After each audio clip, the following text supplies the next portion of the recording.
Assalamualaikum warahmatullahi wabarakatuh. Perkenalkan, nama saya Martina dari kelas 11 IPA 5 SMA Negeri 5 Bone. Saya akan sedikit memberikan gambaran mengenai makna toleransi di tengah perbedaan. Di mata dunia, Indonesia dikenal luas akan keanekaragamannya. Beragam suku bangsa, budaya, agama, ras, dan bahasa saling berbaur jadi satu. Persatuan di tengah perbedaan inilah yang menjadi ciri khas bangsa Indonesia sejak dulu. Tercermin dalam semboyan Bhinneka Tunggal Ika, perbedaan bukanlah jadi penghalang tersatukannya tiap individu di Nusantara, melainkan perbedaanlah yang mempersatukan kita.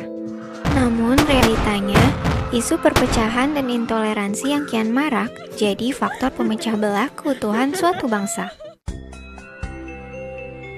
Belakangan ini, negeri kita tercinta dihantam berbagai permasalahan internal, terutama soal integrasi nasional. Kurangnya sikap toleransi jadi pemercik utama rusaknya kerukunan antar sesama. Beragam tindakan-tindakan negatif, mulai dari penyebaran pesan intoleran, isu berbau rasisme, hingga ujaran kebencian kian berkembang pesat di sekitaran masyarakat. Akibatnya, berbagai konflik internal pun muncul, dan hal tersebut lantas memicu terjadinya pergesekan antara kelompok mayoritas kepada minoritas. Sikap merasa paling benar dan main hakim sendiri, lambat laun berujung pada tindakan kekerasan dan vandalisme.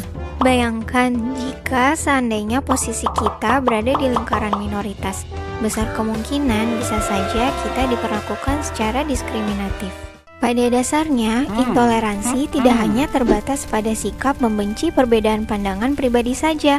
Intoleransi juga bisa muncul melalui perbedaan latar belakang suku, budaya, bahkan ras sekalipun. Nggak dapat dipungkiri pula, agama pun kini dijadikan sebagai kekuatan politik oleh segerombolan pelaku intoleransi. Perlahan, sikap toleransi mulai memudar dari waktu ke waktu, dan segelintir oknum cenderung ingin menang sendiri demi kepentingan pribadinya. Sebagai umat muslim yang cinta damai, salah satu sikap dasar yang harus ditanamkan dalam kehidupan sehari-hari adalah sikap saling menghormati dan menghargai kepada sesama. Sejatinya, Islam mengajak kepada umatnya untuk selalu menjalin kehidupan yang harmonis kepada manusia lainnya.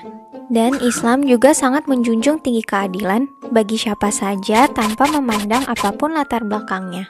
Termaktub di dalam surat Al-Mumtahanah ayat ke-8, Allah sebenarnya telah mengingatkan kita untuk selalu menghormati kepada sesama.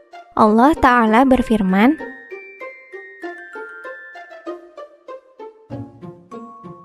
dari uraian tersebut dapat ditafsirkan bahwasanya Allah tidak melarang umat Islam dalam berbuat kebaikan, menyambung silaturahmi, hingga berbuat adil kepada orang-orang di luar Islam, selama mereka tidak memerangi kita karena agama.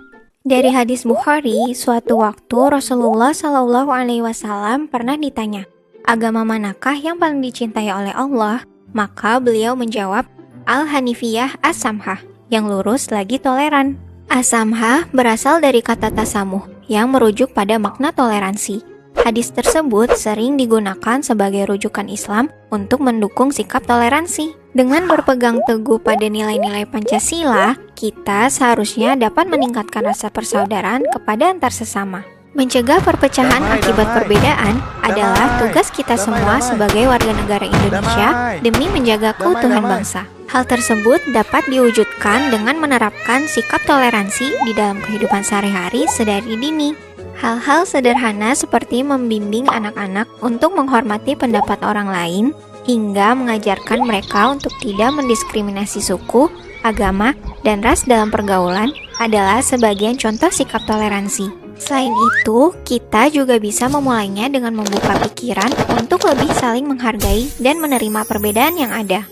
Bukankah manusia itu diciptakan berbeda-beda dengan segala keunikannya? Terlebih di Indonesia memiliki beragam suku, adat, dan ras yang heterogen. Maka sudah saatnya kita bersatu padu tanpa sekat.